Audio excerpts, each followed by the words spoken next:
1:15. This is the Sri Lanka Broadcasting Corporation. News edited by Lal Malavarachi and read by Niranjan Abesundara. Scholarships allowances provided by the President's Fund will be increased. The government say that Colombo port has seen a big jump in container volumes due to tension in the Red Sea. Sri Lanka Navy seeks support of international body to rescue the multi-day fishing trawler abducted by Somali pirates. Minister Sinhala say that drug menace and underworld would be eradicated by the end of June. State Minister Ransimalapetia says the issuing of taxpayer identification number TIN has not been curtailed. The final rites of the late State Minister Sarath Nishanta takes place today. In world news, North Korea fires cruise missiles off East Coast. In sports news, Zimbabwe banned 2 national players from cricket for 4 months under drug charge. As per President Ranil Wickremesinghe's directive, steps have been initiated to enhance the scholarships allowances provided by the President's Fund. Accordingly, the allowance will be increased by 1,000 rupees on the 1st of February. Under this program, scholarship holder of needy families after O-level examination will receive monthly allowance of 5,000 rupees. GCE A-level examination students of such families will be paid 6,000 rupees monthly allowance from next month. President's Fund Secretary Sarath Kumar announced this in line with the President's guidance. Services offered to the public through the President's Fund will be expanded from this year. The government say that Colombo port has seen a big jump in container volumes in recent weeks as vessels steering clear of intention in the southern Red Sea have found it convenient transit point. Yemen's Iran-backed Houthi rebels have since November attacked ships in the Red Sea. In response, some shipping companies have instructed vessels to sail around Africa's Cape of Good Hope, a slower and more expensive route. Minister Silva said due to Colombo's strategic location, stoppage at the port gives ships convenient access to the Middle East, South Asia and East Asia. But 100 major vessels have arrived in the port during the month. Extra facilities have been arranged in the Colombo port for increasing number of vessels. Port of Colombo is a key port between Africa and the Middle East and East Asia and handled 6.94 million 20-foot equivalent units of 2023, a 2% jump from the year.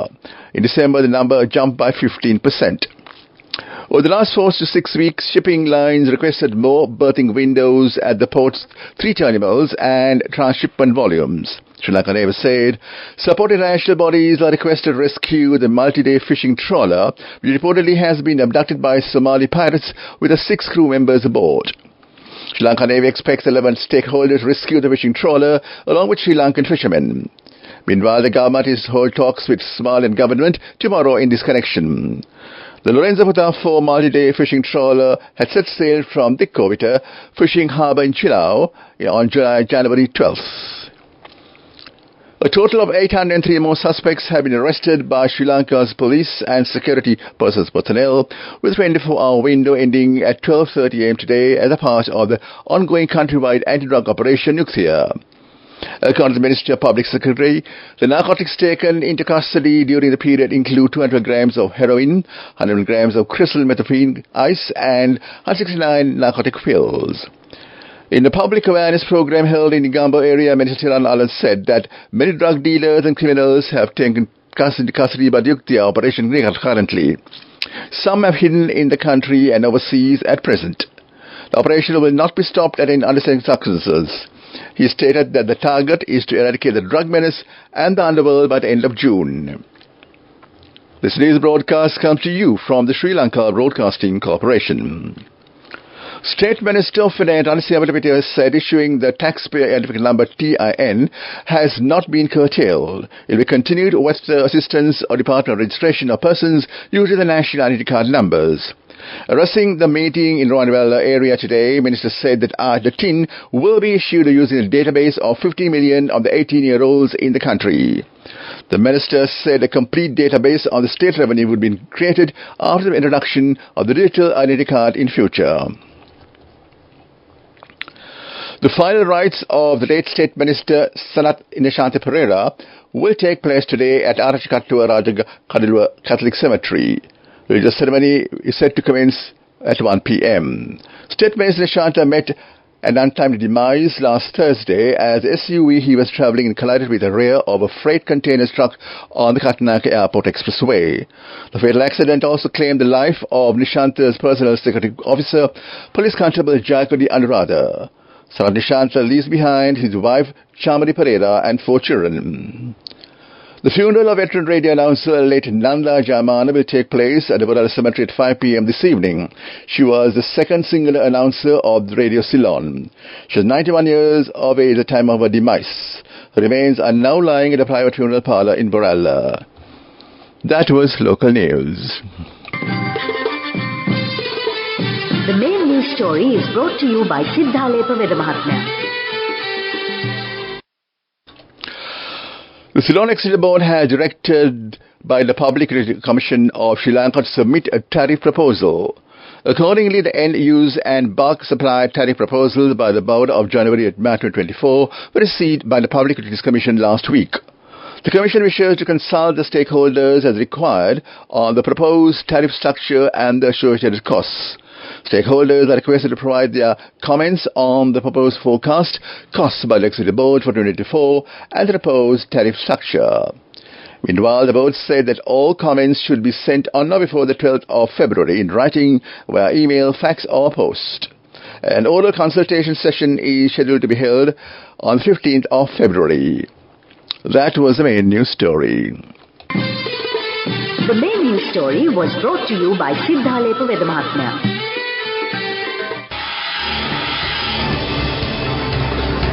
This is Watchlight. Rehearsals for the 76th Independence Day ceremony scheduled to be commenced on Tuesday.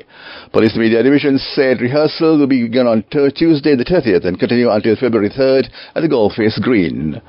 A special traffic plan is planned to be put in place on the stretch of Gold Road in view of the upcoming event. As such, Gold Road will be temporarily remain closed from Kulupita Junction, Golface and from the Ceramic Junction, Golface.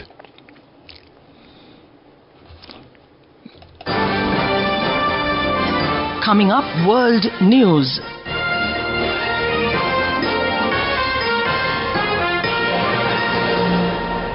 North Korea fires cruise missiles off the east coast. UN agency condemns aid halt over alleged help for Hamas attacks. World's largest cruise ship sets sail from Miami. North Korea has fired several cruise missiles in waters off its east coast, South Korea's military says. In recent months, the nuclear-armed communist state has tested missiles repeatedly, raising regional tension. Today's launch took place near our port of Simpo. Neither number nor type of missiles is clear yet. On Wednesday, North Korea test-fired a new strategic cruise missile called Pushmuscle 331, South Korea's Johns Hopkins University said. Head of the UN Agency for Palestinian Refugees, UNRWA, has urged the country that halted funding to reconsider their shocking decision. UNRWA is the primary humanitarian agency in Gaza, which over 2 million people depend on their sheer survival. Philippe Lazari said 9 countries, including the UK, earlier paused funding the agency. They acted over allegations that some UNRWA staff were involved in the 7th October deadly Hamas attacks on Israel.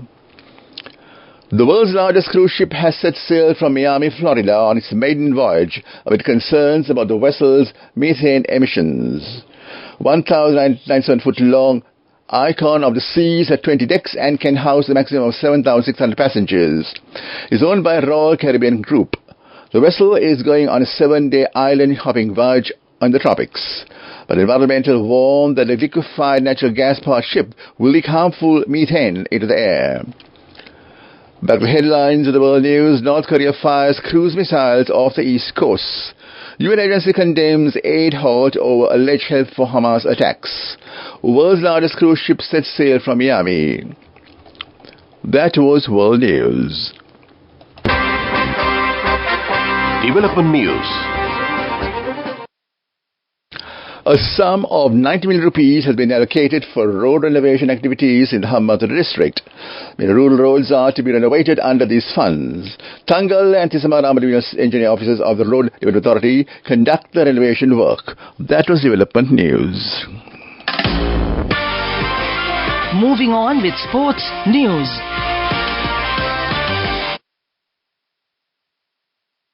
Zimbabwe have banned Wesley Medaway and Brandon Mavuta from cricket for 4 months after they were found guilty of recreational drug use. The pair will not miss any internationals. Zimbabwe do not have a match scheduled at that time. A third player, batter 30-year-old Kevin Kazuza, has also been suspended pending hearing, having also tested positive for recreational drug. Kazuza played last for Zimbabwe in 2021 and will face a hearing. Medaway and Madua, both all-rounders aged 23 and 26 respectively, were originally suspended pending hearing in December after their failed tests. That was sports news.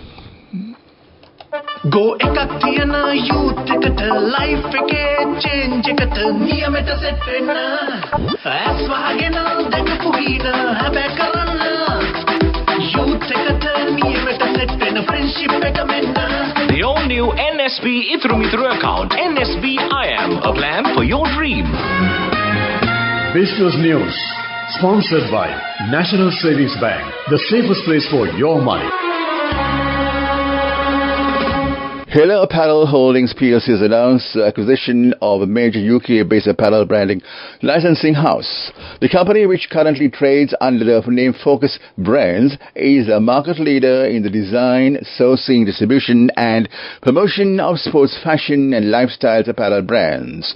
It currently holds exclusive licensing agreements for design and distribution of a number of major apparel brands, including Ellis and Nautica in the UK, European Union and other global markets.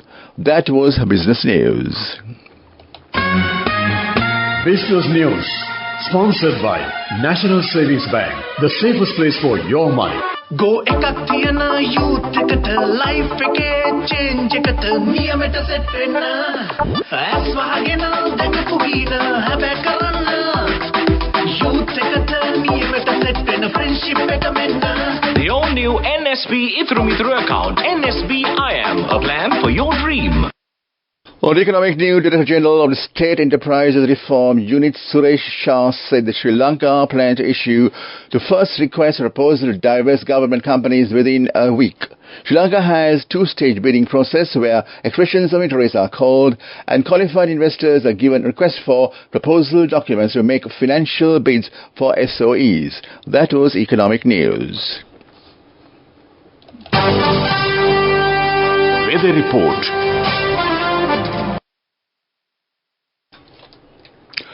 Met Department says showers will occur at times in the eastern and Uva provinces and in the Pudanarul, Matale and Norelia districts.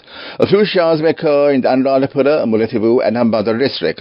Short thunderstorms showers will occur at a few places in the western and Sabrakova provinces and the Gaul, Mathura and Kent districts after 2 p.m. Fairly strong winds about 40 kilometers per hour can be expected sometimes over the northern, north-central, eastern, central Uva and northern provinces and the Hambantota district. That was the report, and back to the headlines of the news. Scholarships allowances provided by the President's Fund will be increased. The government say that Colombo Port has seen a big jump in container volumes due to tension in the Red Sea.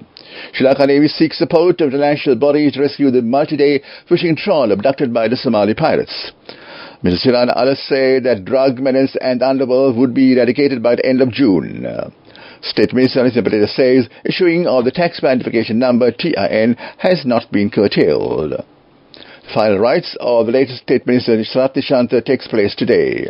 In world news, North Korea fires cruise missiles off the east coast.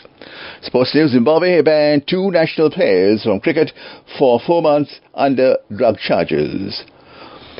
That ends the local news. Time exactly 1:30 on Radio Sri Lanka. At 2 p.m. Let's enjoy music with lunch.